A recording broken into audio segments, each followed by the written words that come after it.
तस्मै नमो नमः। यं न वाचः प्रशंसन्ते नमस्तस्मै चिदात्मने।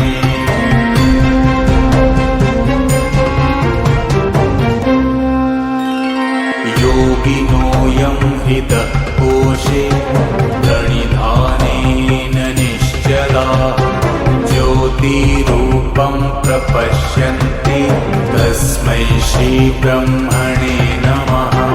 कालात् पराय कालाय स्वेच्छया पुरुषाय च गुणत्रयस्वरूपाय नमः प्रकृतिरूपिणे।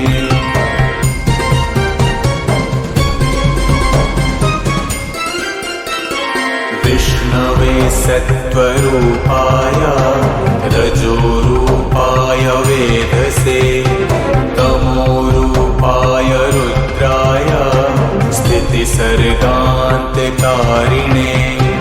नमो नमः स्वरूपाय पञ्चबुद्धीन्द्रियात्मने क्षित्यादिपञ्चरूपाय नमस्ते विषयात्मने।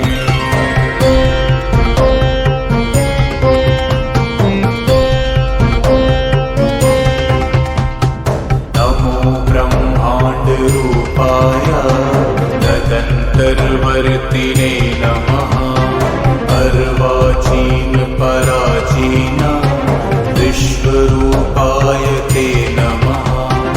अचिन्त्य नित्यरूपाय सदसत्पतये नमः।